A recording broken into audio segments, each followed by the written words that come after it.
you feel as though you're in it together with your fans. And if the going's getting tough and they're walking out, it's like, oh. When you're in the title race and every point's vital, they've got to be there to the end. We're conceding too many goals.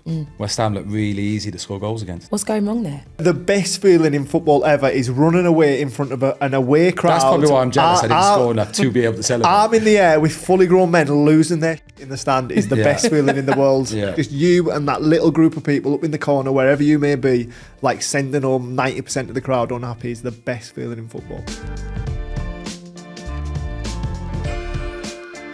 Hi, welcome back to Clutch 9. My name is Scarlette Douglas. We are, of course, powered by Betway, and I've got the two usual suspects with me. We have got Glenn Murray. Hey. How are we? I'm good, you all right? Good weekend. Yeah, it was interesting. We'll obviously come to that. Arsenal fans out there, you know exactly how I'm feeling. And we've got the OG Ginge. OG Ginge, remembered it. Yes, of course. We've got to get straight into it this week. Obviously, we're going to talk about Arsenal and how shambolic that game was, in my opinion. Good. That's the word I'm going to use for it. Tough. I know, I've gone in, I've gone hard, but 3 goals, none of them scored by us, but we got all 3 points, but we will come back to that. We're going to start off, obviously, with Liverpool and Mo Salah, because you literally said last week there is no way he's going to be wearing a Liverpool shirt again, and 26 minutes, there he was. I'm quite happy to be wrong, to be honest. You know, a lot of people were saying it the same as me, you know, we've seen clips since, but, you know, he's come on and looked like the old Mo Salah, you know, he sort of seems like he's put it behind him a little bit. I know there was headline news all over, but he looked like he put it behind him and come on after 26 minutes. I think that was good for him as well. You know, he could have been sat on the bench and wondering if he's going to get on. But when he came on, I thought he was great. Put it all behind him and looked like the old Mo Salah. Everything fell into place, didn't it? With the right back getting injured, and kind of that was the knock-on effect of him coming on so early. And I think when you're looking at someone who's been in the headlines for challenging, let's say, I thought his body language was really good. I thought what was the fans' reaction? Positive. Okay. Yeah, really positive. Because I thought there might have been a few hecklers. Yeah. You know what it can be like, and obviously when someone heckles, it sounds a lot louder than the positive comments. But not all really good. I just wondered, he kind of paused a little bit at the end of the game and had a little look around the cop and maybe looked a little bit emotional. What do you think that means? I don't know, maybe he's just off for a month. But he also looked really happy, so he's maybe just looking forward to seeing some sunshine as well. Yeah, and getting Christmas out of the way, most probably. Do you think there was a good conversation had between him and Arne Slot for him to have come out on the pitch with that much vim about him?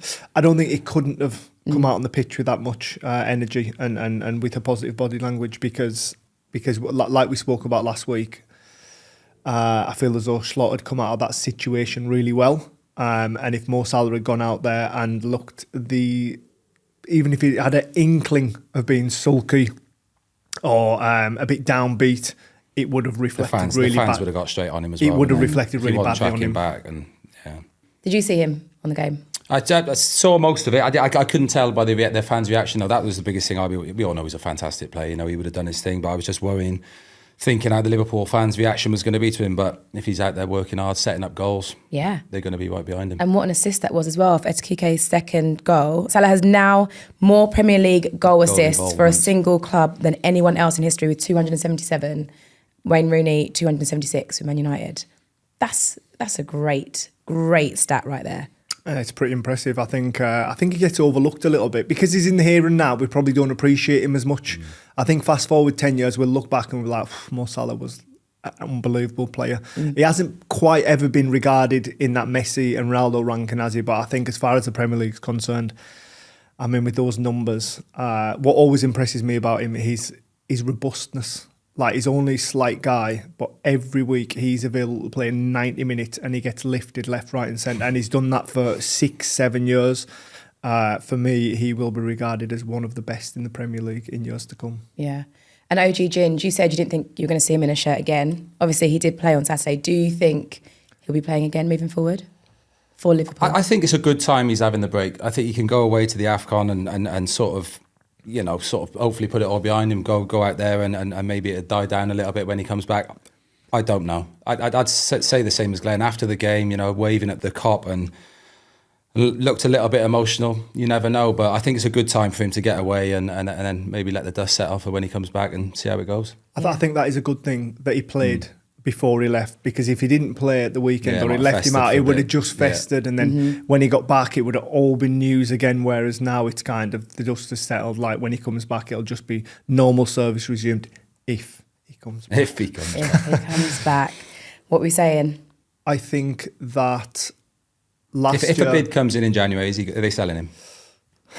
I think they'd be more inclined to than what they were last year. I feel as though the club were backed into a corner to a certain extent through expectation, the fans, through the success of the team, through his numbers. And obviously when a football club doesn't just look from that perspective that we do through enjoyment and numbers, they obviously look long term as well when you're looking at age and things, and he's not getting any younger. So I think if a big bid come in from Saudi or anywhere else in the world in January, I think they'd maybe think twice about it. Yeah. Do you agree? Yeah, I think if the bid came in, like you say, the age, you've got to take a lot into consideration. But saying that, the numbers are still there. He's still producing, he's still assisting. So you never know. I think it's a good time for him to be getting away from the football club, come back, and they'll probably reassess it then. I think a lot of it as well will boil down to this new look Liverpool and these players that he's got and how they kind of build those relationships and that understanding while he's away. Are they going to be able to solve that kind of right midfield role? Is Szoboszlai... So when Szoboszlai's been playing right midfield like instead of Salah, he's been drifting into more of like a right 10, a right 8 kind of thing. Well, if Frimpong's fit, Frimpong runs up and down that wing all day long. So maybe that is a new look Liverpool. Who knows? I mean, when you look at the founding fathers of this great kind of Liverpool era, it was Mane, Firmino and Salah, and he's the last one standing at the minute. So it could be time. Who knows? A couple of people actually came at me in the comments after last week because I said there was a similar sort of situation to Isak. Obviously, we know I'm not talking about the fact that Isak flat out decided that he was not going to be playing any games. I meant it more the fact that Salah decided to speak publicly about a situation that probably should have been kept behind closed doors. Obviously, that's something that happened with Isak, and now moving on, that has also happened with Enzo Maresca. He did say that over the last 48 hours has been the worst of his life. What do we think's happening there at Chelsea? He didn't quite say exactly what he meant, and he still didn't give much detail when he was interviewed on Monday. But by the sounds of it, he's not getting the support from the club that he would like. He's not mentioned the supporters, other than the fact that the supporters, the fans have been there for him. But the club, by the sounds of it, are maybe not giving him the support that he wants. Well, I mean, how much more support does he want? He signed about 120 players. He's just sort of dangled a carrot with the comment, though. He didn't really, you know, it's just, obviously something's going on. He wouldn't feel like he had to come out, but he's just sort of left it for people to speculate. Yeah, this obviously, you know, he wouldn't come out for nothing. There's something's going on behind the scenes at the football club. But again, do we think it needs to be made public, or do we think if you're just going to give a statement that's not really giving us much information? Well, it's a message not to us, it's a message to whoever is having an argument within the club. It's obviously been addressed internally first. Felt like he got nowhere, and managers and players use the press to in kind of a position of power sometimes, and that's what that was about, without any doubt. Yeah, we're seeing that a lot more now.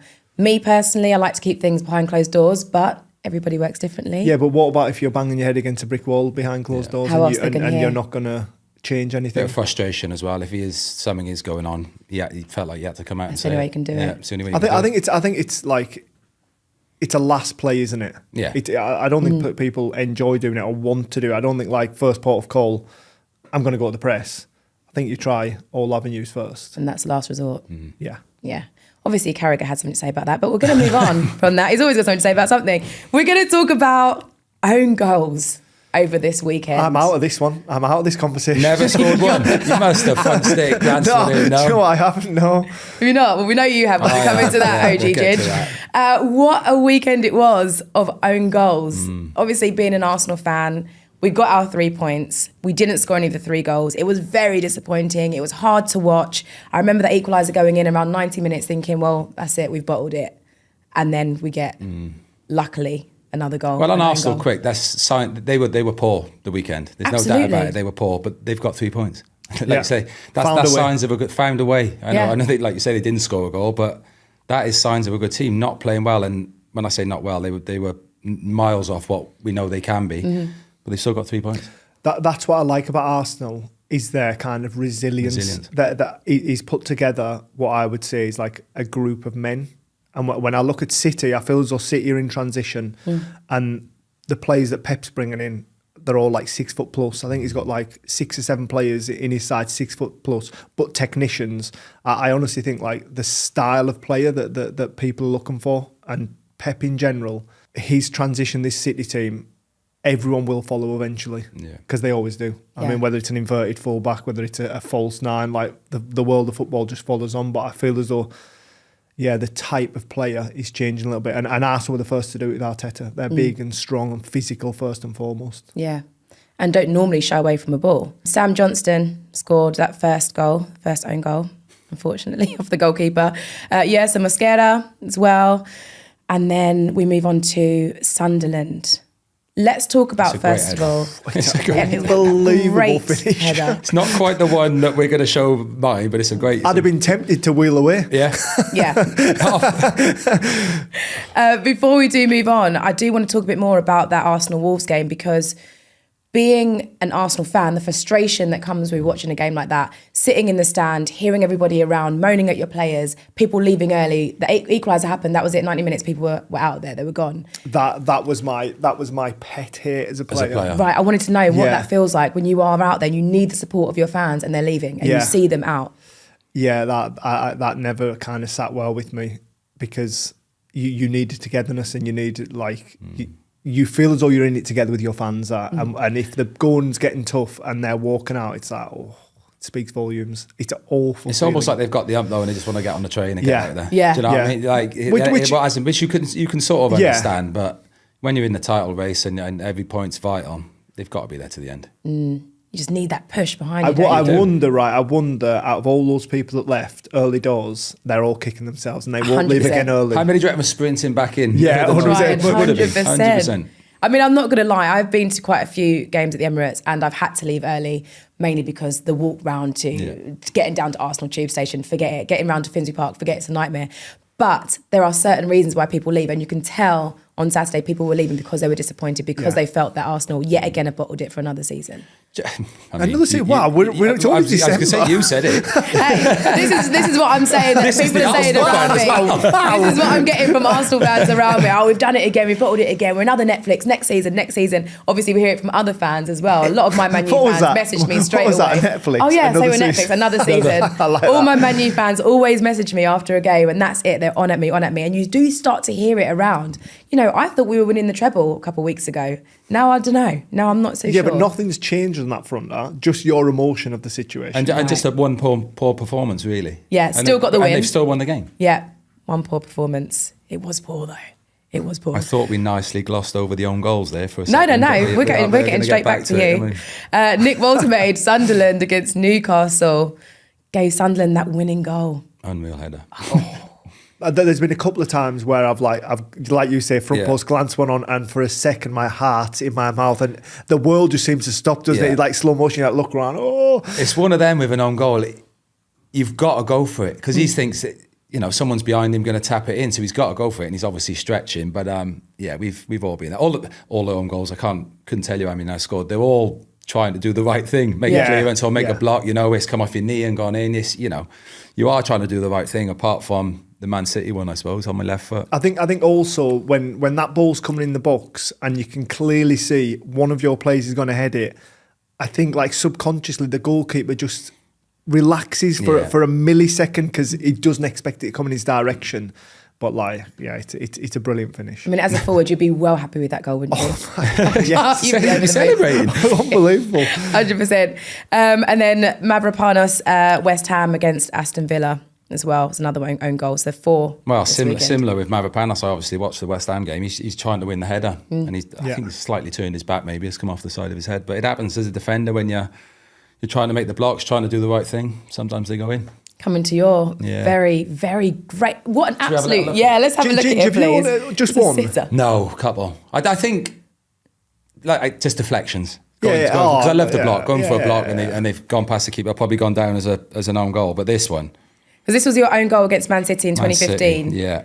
And to make it worse, Big Sam was my manager, Sam Allardyce, and you can imagine what he was like. Because we used to work on clearances, good clearances, using your wrong foot to clear it, and I didn't do either. I mean, better than any of the goals this weekend. I think this 100%. finishes. So please do watch that and then kind of talk us through what happened play by play. Yeah, we started. I said to Glenn before the game, we started the game really well. Going to City is obviously a tough place, and I think it was about 20 minutes in, 0-0, and doing all right. And I can't remember who played the crossing, but I'm just trying to clear it on my weaker foot. You're under a lot of pressure though, aren't you? Yeah, there's loads of people around me. I could have taken a touch. It's just Plenty of time. It's sloppy. It's a bit clumsy, you know. Not getting my feet in the right position. Yeah, but if that just ball, having a swing at it. If that ball comes in another 1,000 times, I don't think you could do that. The best strikers in the world couldn't do it. It's unbelievable. You know what I say about the goalkeeper knocking off? Well, your goalkeeper did not stand. Not have a clue. Adrian. No, it's come halfway up my shin, off my shin pad, and it's left foot. I'm trying to make a clearance, and it's just all wrong. But what happens in a moment like that? As soon as you literally see it, you feel it ping off, and you think, this isn't going well. It is slow motion. So I remember seeing it looping over Adrian, going, this is going in. And it's going, it went bar down, barring in. So it's probably made it even worse. And you're thinking, please stay out. But just after, it's just embarrassment. Knowing that it was really clumsy and knew it wasn't going to look great on the telly and just felt terrible. What score did it finish? 2-0. Lost 2-0. Yeah. But again, doing an own goal, or scoring an own goal, you want to do everything you can to rectify it. You want to go up the other end and maybe score a goal. But unfortunately, in that game, I didn't. But it was after it. I don't know if you can see it's the replay. I know it's a great goal, so I'm trying not to. I don't want to be smirking. Do you know what I mean? Not laughing, but it's just like, how has that just happened? Do you know what I mean? Like, what a great goal. But the character you have to show after that. Oh. Because a lot of people, or young lads maybe, that's crumble material. Yeah, well, it can do. But you want to do it, like I just mentioned, you want to do everything you can to rectify it. Yeah. And then I remember going in the dressing room after the game, and we had big characters in that dressing room. You just got your head down, praying no one says anything. What is that moment like when you Big go Sam in? would have been furious, just for the sloppiness of and the. You wouldn't apologise there. I think I probably would have. Oh really? Yeah. Say like when my man scored from a corner. If I was marking, I think you always got to apologise. I would have done definitely after that, but quite happy with. I thought you'd have walked in and owned it and been like. Because no one's going to point the finger at you. You're not meaning to, but we've lost the game. Yeah. Do you know what I mean? Yeah. So you've got and Big Sam. If you didn't, the characters we had, you had to own up and say it was your fault. And what would the players have been like around you? Cross, we lost the game probably straight off the bat. Well, they're not pointing the finger at you. No, they wouldn't have been. No. I don't think we had like Kev Nolan and Mark Noble, good lads. Understand it happens in football sometimes. But I don't think any of us could believe what a good finish it was. couldn't do it again. Belter. I played with Richard Dunn, and Big Dunn. I think he's got the record. I think he might have the record for own goals. But it was all trying to do the right thing, making blocks and that. They weren't like that. What I've done, like clumsy, put it in your top corner. They were all trying to make blocks. I think Carragher's similar as well. If you look at all the own goals, they're normally blocks. But the ones this weekend, the headers and certainly my one, they're proper finishes. Great finishes. Absolute great finishes. I just want to know what it would be like if someone does score an own goal and you want to claim it, but it's so obvious. There's got to be moments where you've been like, hang on a second, I'm taking that one. Yeah, many times. So back in the day, it was much easier. Because the footage wasn't as pure as it is now. And like with all the cameras we've got now with VAR, like back in the day, you could be like, 100% you haven't got a touch, but you're wheeling away. Like it's mine, like this, like trying to convince your teammates. But I think now it's more difficult. Somebody did it the other weekend. Was it Ollie Watkins? Did Ollie Watkins do it the other weekend? Yeah. I think he did for the man for the panel score, I think. At the weekend, I think he maybe kind of wheeled away like it was him. Do you know what I mean? Like, no, that's not yours. You're not having that one. Love it.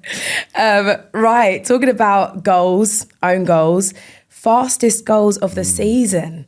Ekitike set the fastest goal of the season, and that record was broken literally less than 24 hours later by Fernandes. So Ekitike scored in 46 seconds, Fernandes in 29 seconds. So you watched the West Ham game as well. The way they started, they're pressing really high up and winning it, and they needed that. When you go to West Ham Stadium, you need a fast start, and they.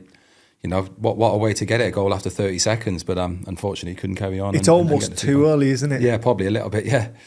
As in, like, you want to have a fast start, but going 1-0 up and then you're sort of on the back foot. We keep going at, pressing high up the pitch, but unfortunately they couldn't hang on. And you had a good... I was going to say you must have scored quick goal. Quick ones? Yeah, I scored one quick one, yeah. It was for Reading against Brighton. And... that was in 35 seconds. Yeah. Do you know what? It was Boxing Day as well. And I obviously lived in Brighton, but played for Reading. So it was like a home game for me anyways. So I didn't have to travel there on Christmas Day. So I was I was at home. So to score against your old team within like 35 seconds, it was like touch. My afternoon's done. How does that feel? Up to you now, boys. How does that feel? That was feels like Christmas. Just the pressure for the rest of the afternoon is off. You've done your thing. You've scored your goal. You're good. And you play with like a freedom. Yeah. And I actually scored another afternoon as well. And that was 2-2 that game, wasn't it? That was 2-2, yeah. I scored 2, Lewis Dunk scored 2. Big Lewis Dunk scored 2. Yeah. He was top scorer for Brighton that year. Was he really? Has there been an early goal scored against you that you can Many. remember? Oh, really? Many. I can't. I remember going to that sort of Man City team there with my own goal. I think it might have been Villa, possibly West Ham days. We were 3-0 down after 8 minutes. Forget what it was, and then it's like we've got the rest. This could be a cricket score. Yeah. And you're just hanging on. I remember it was Villa because I remember speaking to Dunny. I think me and Dunny shook hands after the game, and it finished 3-0, and we were like, done all right there. That's not bad. I thought you were going to say agreed never to play together again. Many people didn't want us to. But 3-0 down after 8 minutes at City. Obviously, they are early goals. You're thinking this could. Yeah, if we just literally sat in, just defend, and then it becomes about pride, doesn't it? And then it's pride, and then we like I said, we ended up 3-0, shook hands, and actually did all right for the. So in a moment like that, would you have left that game thinking, actually, I'm happy? Yeah, you're not. You've lost the game, but it could have. If we started going right, we're going to chase this and try and beat City, it could have been a lot worse. What's the most you've been done before? 7-1 Chelsea, Villa as well. Martin O'Neill. Five's bad, but five's kind of acceptable on a terrible afternoon. But when you get the 6s and 7s, it's like, oh. I had a 7, and I had a Twitter at the time, and I didn't. And Martin O'Neill, as we know, was a bit old school. And I think I apologised on Twitter to the Villa fans. And he came in, because it was at 7-1. It was like, man, you look at the game back, look at the goals. I think it was my fault for 5 of them as well. Away or home? It was at Bridge. Okay. So I've sort of, not good enough today. Apologised to all the Villa fans. Martin O'Neill came in and was fuming with me that I had apologised on Twitter. And he said, right, you're deleting that. So I deleted it the next day. Deleted Twitter. I don't know. I didn't understand. He just didn't want me to apologise, I suppose. Well, not he didn't want me to, but maybe it came across the wrong way. I don't know. But he made me delete my Twitter. He was the boss, so deleted it that day and never went back. That was it. But it was 7, yeah. I think that's definitely the worst. 7-1. I think it was like 2-1 at half time as well. Really? Yeah. What and then happened? Not sure. Just the floodgates opened. Yeah. And that was it. Their team back then was unbelievable as well, though. I think, I got beat 5 off Liverpool one afternoon. Coutinho scored a hat-trick. Cemented his move to Barcelona in January, What's the biggest in the Prem? Do I remember a 9? 9, Ipswich. Wigan? Man United, was it? No. I'm sure I remember Yeah, a 9. there's definitely been a 9. Definitely been a 9. I'm sure it was Man United against Ipswich back in the day Possibly. at Old Trafford. And also, there was a couple of times down at Southampton, Hasenhutl's men got done, like really done. Were they 9s? They might have been 9s as well. I do remember a 9, but mine was 7. It's a bad weekend. It's very bad. How do you pick yourself up for the next game? It was sort of out of the blue because our Villa team at the time was unbelievable, and it was sort of, obviously Chelsea were different class as well, and it sort of came from nowhere. And we actually had a good season that year. It's just one of those games where like I said, everything I was doing seemed to be they were scoring from it. So you just got on to the next game if you like, and try and move forward and go again. Try to. What's the highest amount of goals that you've had in a game for your team that you've played for? Anyone that you've played for? It would have been back 5. in the day. I think I was at Rochdale in League 2 and we got 7 at Stockport, which was a derby, a Manchester derby, which was good. But yeah, in the Premier League, 4 maybe. Yeah. Lucky number 7 here.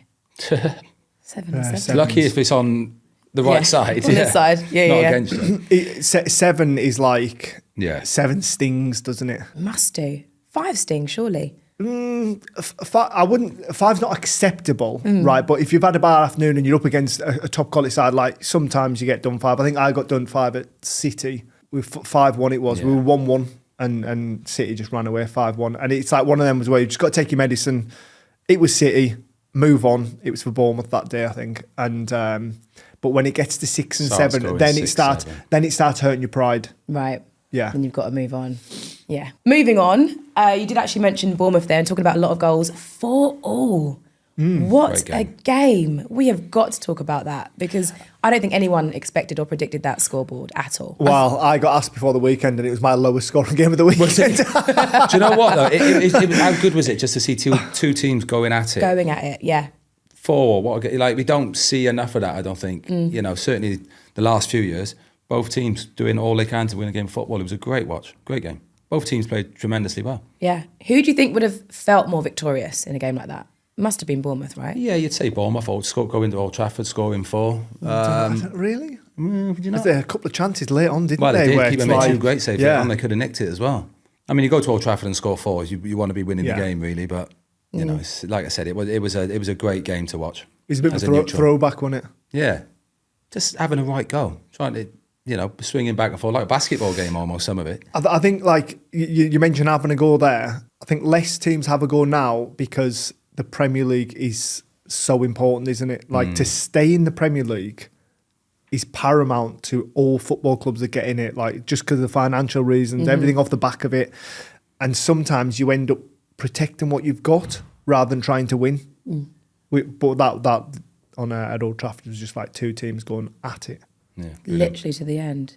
Such a good game. They could have nicked it, like we just mentioned again. They could have nicked it. Yeah. The United keepers made 2 great, not great saves, but made good saves later on. I think he said, didn't he, after the game, we just needed 1 more minute. Yeah, I think the ref wanted 1 more minute. It's like, it's almost like he didn't want to blow I know, up. he looked Yeah. on the ref. Play this. Yeah. Yeah. Brilliant. What do you I think? think we all wanted 1 more Yeah, minute. exactly. It was a great game. I could have definitely watched a few more minutes of that. What do you think the dressing rooms would have been like for each team after that game, coming in 4-4? I think that Bournemouth would have been slightly disappointed they didn't win it at the end. Yeah. But like you say, 4 goals at Old Trafford, you've got to be happy. You haven't lost the game. I think when you look at United team, 4 goals at Old Trafford, you think you're winning. You're winning, don't yeah. you? I think there'll be a slight bit of disappointment from them guys that they haven't come out of that game victorious. No, I totally agree. If Man United score 4 at home, they should be winning the game. But credit to Bournemouth, like I said, going and having a right go and scoring for themselves. Yeah. Yeah, I hear you. I missed this part out because I didn't really want to talk about it, but we have to talk about it. We're talking about Gyökeres and his goal drought, which continues. That game, obviously, we've spoken about it over the weekend, but we are going to focus on goal droughts. What is happening? And I guess for both of you, what would you say a goal drought means for yourself, for the club? A goal drought is not a good place to be, first and foremost. From experience. Yeah, from plenty of experience. Yeah, it's kind of where you've just got to strip everything back to basics and start just having one touch and laying it off to the closest man to you, not because you fall into the trap of maybe trying too hard because you're aware that you're not scoring goals, a little bit of pressure on you, you're kind of maybe trying to take someone on or take a shot on when it's not really available. You become a bit snatchy, whereas it's about staying calm in the moment and just stripping your game back to pure basics, and then it will come eventually. So do you have that nervousness every time you go on a pitch thinking, I have to score? Or do you literally just take that pressure off and think, even if I get an assist today, that's something better than I might have done? The assist wasn't in my vocabulary. No. They have to score goals. No. If I get an assist in the game, I'm like... Means nothing to you. Yeah, no, it didn't interest me at all. Right. Like, lads, oh, well done. Like, nah. Well, how would you react, Ginge, if your striker isn't scoring, but he's like your pal, but you need him as well? Do you know what I mean? It's like you want to hammer him, but you've also got an arm around him. Well, you've got to try and help him the best they can. You know, it's the hardest thing in football. It's the hardest thing in the Premier League, scoring goals. These boys done it all their careers, but it's tough. And when people are going through it, you've just got to try and help them out as much as you can and be there. And that's all you can do, I suppose. And try and hide your disappointment when they miss the target. Yeah, always the next one. Next one. So then on the flip side of that, what is it like being a defender and playing with someone that you know they're just not scoring? Oh, they're not. I thought you were going to say they are scoring. No, they're not scoring. They're having a goal drought. Well, normally they used to quite like playing against me because I'd probably give them get the confidence back up for the centre forwards. But you don't really think about it. You know, this is football. They're world class players. They can score at any minute. So you sort of go into it just thinking about yourself, I suppose. You can't worry about an opposition centre forward that he hasn't scored or he's scored a lot. You've just got to do the best you can on the day. On the flip side, though, how good is it playing with the centre forward that you know is going to score? Like in a rich vein of form. Well, we had Michail Antonio, probably wasn't a centre forward really, but he just seemed he had a knack of just scoring goals all the time. You'd stay tight, you'd defend well and make it do something. You'd score a goal from nothing. And when you've got that person up front who looks like he's going to score every game, there's nothing better. No better feeling being behind that and just knowing you keep a clean sheet, we win the game. So you say Michail, in training, is he the same as what he was on the pitch? Because he's a big lad, he's bouncing people about. Like, would he do that to you midweek? Oh yeah. Yeah. I think we all did. I think certainly in York, we all trained as if we were playing on a Saturday, whether it was against your mate or whoever in training. You had to. Mick had to be that player. He had to train every day like he played. See, I didn't like it. Did you not? And do you know why I didn't like it?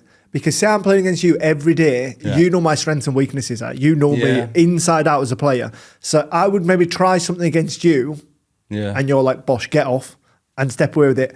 And my confidence would be on the floor going into the weekend. Really? So it was like that, reverse psychology. Yeah. See, I trained every day flat out like it was a Saturday. Even against centre forwards, Andy Cowell, we'd be having battles. Me and Mark Noble used to steam into tackles in training. I think that was just the way we were. I had to be that player to get the best out of myself for a Saturday. Yeah. Well, maybe Gyökeres needs to be that player to get the best Possibly. out of him. Moving on. Our next games are Everton, Palace, but that's in the Carabao Cup, so we'll just focus on the league. Brighton, Villa. Ooh. I would like to think we are going to be hungry against Villa. Obviously, it's at home. We've got something to prove. I would like to think we've got that one.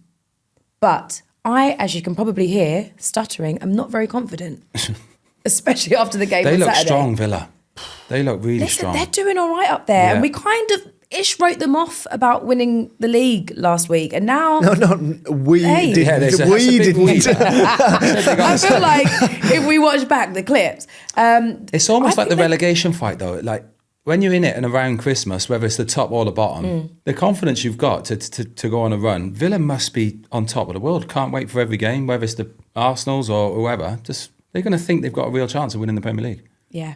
And they're because they have. Because they have, yeah. Absolutely. Exactly. They're looking very strong and they could do it. And what they're showing is they're showing a lot of character. Going behind in games. Went behind to Brighton, 2 down. Brighton came back 1-4-2. Went down to West Ham weekend on a couple of times. 2-1 down, then won it 3-2, Yeah, so they're comfortable in all situations. Don't mind going ahead and managing a game. Don't mind coming from behind. They're a dangerous prospect. How do you think Arsenal are going to do against them? So you want to know. Well, that's fast forwarding quite a while, isn't it? I'm sure we'll touch on that again in the new year. But that Christmas fixture list for Arsenal is slippery. You said slippery slate. That was a good word to use. Brilliant. What do you think, Ginge? The Christmas games are massive. The amount of games there, the amount of points up for both ends of the table. You know, if you can go on a bit of a run, like you look at West Ham down the bottom, if they'd be thinking if we can go on a run with these, the lot of games around Christmas, they could get out of it. So Christmas is vital for teams at both ends of the table. Yeah. And Villa, obviously, as we said, they are definitely going for the title push. Their next 3 games are Man United, Chelsea, and of course us. I think after those 3, then you'll get a real good feel for where Villa are. If they can pick 9 points out of that, poof. Yeah. They'll be doing all right. Well, they'll be top of the league. Yeah. I reckon they'll do all right against Man U. That's for my Man U friends out there. What would you say for West Ham has gone wrong after finishing 9th last season? They're not doing well at all. I'm sorry, Ginge. No, it's not. You speak to anyone at the club or any of the players, they know it hasn't been good enough. We've had a couple of good years where we sort of not steadied the ship, obviously winning the European trophy and being up in the top half of the league. We're conceding too many goals. We look really easy to score goals. West Ham look really easy to score goals against. What's going wrong there? I don't know. I think it's been a bit of a... They've mixed the team around. The centre-halves have been mixed around a bit. Individual errors has been big and really poor performances. Set plays, conceded, and I'm not sure how many it is, but it's a high number of set plays. So when you mix that with not scoring enough goals as well, it's looking like a relegation battle. You know, they've got to start keeping clean sheets and scoring more goals. And it's not been good enough at all. Only 3 points off Burnley. Yeah, look, they're down there. I just mentioned it about Arsenal. You know, if you're down there at Christmas, I've been in this position myself. You're down there at Christmas and you start looking over your shoulder getting into April, you know, and you're still down there. you can't really see where a win's going to come from. Me and Glenn spoke off air. I can see us getting out of it. I think there's enough quality in that it's going to click. Some is Jared Bowen's obviously doing really well, hopefully scoring more goals. But I think we've got enough to get out of it. What do you think? Just that need to go on a little be? run, keeping a clean sheet, winning a game that you maybe shouldn't have won. You haven't been great in the game, winning the game, and then go on a little run, building that confidence. The confidence. And at home, I like us away from. At home, we've been really struggling to win a game. So they'll be looking to try and get a win, a scrappy 1-0 maybe somewhere, and then go on a bit of a run from there. Glenn, your thoughts on West Ham at the minute? I think, like Ginge, they have got enough quality to get out of the situation they're in. When I look at West Ham, what you often find in that bottom 3, 4, 5, whatever, is they struggle to score goals. West Ham don't struggle to score goals, they struggle to keep goals out. So as far as I'm concerned, once they get that balance sorted and right, they'll be all right. I mean, it's not going to be pretty, and it's going to be a long season, I think, but I've got quite a bit of confidence West Ham will get out of it. But going back to your point there, Ginger, so you mentioned like Europe and like top 10 finishes, top 8 finishes. I mean, Moyes. Yeah. But from the outside, my view was like sometimes it's not prettier, but you're winning games, you're winning trophies, you're high up in the Premier League. And everyone at West Ham from the outside just seemed to say we want to change. It's not the way we play football. And ever since he left, it's kind of just been slowly disintegrating. Well, I think the first appointment after Moisey left, Lopetegui, I believe was it, came in. I don't think that was the right appointment. He just didn't have the feel. I'm a West Ham fan now, but it didn't have the feeling of a West Ham manager, if that makes sense. I don't know what the players would never say that, but it just didn't seem the right fit. And then ever since then, it's gone downhill. I think Nuno's the right man. I think he's experienced enough in the situation we're in. But you can tell the boys really like working for him and enjoy his coaching. So, I was a big David Moyes fan. It's funny, is it, in a football fan, I'd take 3 points all day on a Saturday. How do you want to play? Did you want to see this expansive football? It doesn't matter to me. Points. I'll take the points. And not saying Moisey wasn't, a lot of the West Ham fans didn't like the way he played. It's all about 3 points on a Saturday and winning games of football and getting us up the league. And David Moyes certainly did that. Ginge, you mentioned relegation battles you've been involved in. Yeah, 2007, known as the Great Escape at West Ham, because it literally was the Great Escape. Incredible. We won 20 points in March. Everyone in the you know what it's like around Christmas if you're bottom at Christmas or in it, and the press saying we were gone. But as a group of players, we didn't ever think we were gone. We had a really good team. We had a good captain, Lucas Neal. You probably played against Lucas. Great captain, really good characters that never thought we were down. And I mentioned it on West Ham. They've got to try and nick a result or something here. We went to Blackburn. We got a goal that was offside. Mark Noble got a penalty that probably wasn't a penalty. We won the game 2-1. So the last 9 games of that season, we won 6 games. Just got that momentum and sort of snowballed into us winning 9 out of... Who did you relegate? Who went that year? Sheffield United, I believe. It was with Carlos Tevez, all that sort of stuff. So that was all going on as well. Yeah. But we just didn't really... We never bleed in that dressing room we were down. 1-0 at Old Trafford. 1-0 Old Trafford last game. Yeah, went to the Emirates. You like this one? Yeah. Went to the Emirates that year. In the last 9 games, they had 38 shots on goal, and we won 1-0. It was just one of them games. I remember we had the flair. The human blockade here. Yeah. No, Rob Green. I have to give Green a shout. Bobby Zamora scored a great goal. Rob Green had the game of his life. But that's what I mean. That real desire. That hunger for it. No, that was Alan Kirbishley. Just real hunger to keep. We had our best player, Yossi Benioun, who was our flair player, on the line, heading. That real desire in the squad not to go down, because we knew what it would have meant to the football club to go, any football club, but at that time, West Ham to go down. So just an incredible run. I think we had 6 clean sheets out of the last 9 games. Carlos Tevez started scoring and went to Old Trafford and won 1-0 on the last game of the season. It must have felt amazing. I loved the 1-0. As a defender, the defender I was, I loved the 1-0. So it was just, again, backs against the walls. We had real boys who played their best stuff, defending when the chips were down, and everyone was pulling for it. And it was. You look back now, it was an incredible situation to get out of, because, like I said, 20 points in March. It was unbelievable. You find out about people when you're down there, don't you? I played my own best football when the chips were down. Had to keep a clean sheet, and it sort of brought the best out of me. Then you sort of try and rally the troops around you. And I got to say, in those last 9, everyone was superb. Yeah, it's weird. You shouldn't class success as almost getting relegated, but those last 9 games. I guess Depends, that's more how you've got the your team comes context together. behind it, like you said. Yeah. 20, what was it, March? 20 points in March, is and then So from March on, it was a we beat massive Everton success. 3-0 at home, another clean sheet, and it was just a phenomenal time. Like I say, you shouldn't really enjoy staying. Well, you do enjoy staying up, of course, but you shouldn't celebrate it as a career highlight. But it was, because everyone had us gone, apart from us in that dressing room. And once you've got that self-belief, you can do anything. Exactly. Do you reckon there's a great escape there for Wolves? I can't see it. I can't. Glenn? Well, I heard a stat of the weekend. The Opta computer, the famous Opta computer, gives them 98% relegation. I can't see it. That at that point now, 2 points, confidence is on the floor. And also when you look at the weekend and you think, do you know what? We nearly went to Arsenal. We nearly got a point. And it was snatched away, and it's just like another kick in the teeth. That'd be devastating for them. I mean, hopefully for them, they can take a little bit out of that game and say, like, we pushed the top team in the table, like as far as you can push them without getting anything. So maybe for them, it might be a catalyst to pick up a few points. But that gap just between them and Burnley is so vast already. It's hard. It's hard down there. And obviously, as we know right now, they've got 2 points. I don't know what they're going to go into the end of the year with.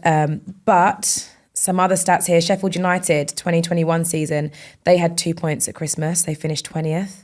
Sunderland, 2005-2006, 5 points at Christmas. Sheffield Wednesday in 1990-2000, 6 points at Christmas. And Southampton, 24-25, 6 points at Christmas. It's not boding well for them at all, is it? Do you know what, Scarlett? I played in the Premier League for 3 newly promoted teams, yeah. What was that like? Okay. That was daunting in its own way. But like my biggest fear, personally, and I never said this to the group, was just beat Derby. Don't be the worst Premier League team ever. And honestly, now, for Wolves, that is a first port of call. Just beat Derby. Don't be no one ever wants to be known as the worst Premier League team ever. So like that, for me, like obviously the aim, 100%, stay in the Premier League without any doubt. But first port of call, get past 11. What were the 3 teams that you played for? That had just recently been promoted? Bournemouth, Brighton and Palace. Right. And we were in a similar situation at Palace. I was going to say you had ones. We were down there. Actually, it started at West Ham. Give you the confidence. We were really struggling. We got rid of Ian Holloway. We brought a lot of players in. Got rid of Ian Holloway. We'd brought in Tony Pulis. Tony Pulis came in. I think that was the order it went in. And we were down there, and we kind of sat down as a group, newly promoted group, and we kind of looked at each other in the eye and we were like, listen, we have, like you mentioned Carlos Tevez. We had no Carlos Tevez's. Do you know what I mean? We were like, the Premier League was like individually better than us in pretty much every position of every team. Or that's how we felt. So it was like, lads, we need to be a collective. We need to work hard, like as a unit. We need, like, I'm defending as hard as they're attacking kind of thing. And Tony Pulis sat us all down, one by one, invited us in his office, said, how you feeling? Lads like, well, bit nervous, Tony. And he's like, relax, it'll be totally fine, don't worry, just keep training hard, doing the right things. And lo and behold, got us out of it. Incredible. That's what you need sometimes, isn't it? Yeah, calm heads. Yeah. It's hard to have a calm head in that situation. Proper leader. Yeah. Proper leader he was. Yeah. We like. All right, on to something a little bit more fun now, a bit more lighthearted. Pettiness and rivalry in football. It got quite exciting over the weekend. So the Newcastle team photo after beating Sunderland 3-0 way back was then recreated by Sunderland when they beat Newcastle after their derby win over the weekend. Yeah, you would, wouldn't you? What do you think about such a big pettiness? derby? I think they had to. They had to. Especially, like you say, Newcastle did it. Was it a couple of years ago or before? Just rubbing their nose in it. Quite Straight back at them. Well, I actually don't think it's that bad. They were at home, get a picture. But Granit Xhaka said after the game that if they beat them at St James's Park, they're going to do it there. They won't do a picture. Oh, how's that? That's the place to do it. That is the place to do it. They don't want the backlash there. I was going to say, you'd be brave doing it there. Very brave. Have you ever done anything petty against any teams that you've played? I don't think I have. No? Honestly, I don't think I have. Nothing like that. I think a lot of it is the manager. So back in the day, I knew like Mickey Adams would wet the changing room floor in the opposition's. Oh, yeah, old school. Okay. Yeah. So and that is like nightmare material because like you walk around in your socks a lot. Oh, okay, and that's it. Or you're walking around bare feet like you're getting staged, but the floor's wet. So like you don't want to have wet feet going out to play footy. Like you're just on a downer to begin with. Right. So like little stuff like that, or like even if you win, there's no hot water to get a shower. TP and stuff like was that. pretty bad at it, wasn't he? Pulis? Leaving the grass a bit longer and Yeah, stuff like that. Yeah. But do you know what? I don't think your team are very aware of it, are you? No, true. Yeah. I've heard a few things TP used to do, it's like the old school cold water and that, but I have never done nothing like that. I wasn't a big fan of Michail Antonio's goal celebrations. Do you know when they were a bit over the top? And like, I loved he scored a goal, but I don't know, just he used to do some mad goal celebrations. Away from home or home? Everywhere. Remember, he used to just do mad celebrations, didn't he? Like dances and dances and all stuff. Never a big fan of all that, to be honest. Not for you. Scoring. Get your goal. He's scoring. What? Come on, man. What, having a dance? Yeah. No, not for me. Old school, like you, just run off with your hand that's up. fine, but like the best feeling in football ever is running away in front of an away crowd. That's probably why I'm jealous I didn't score enough to be able to celebrate. Arm in the air with fully grown men losing their shit in the stand is the best feeling in the world. Yeah. And being that minority.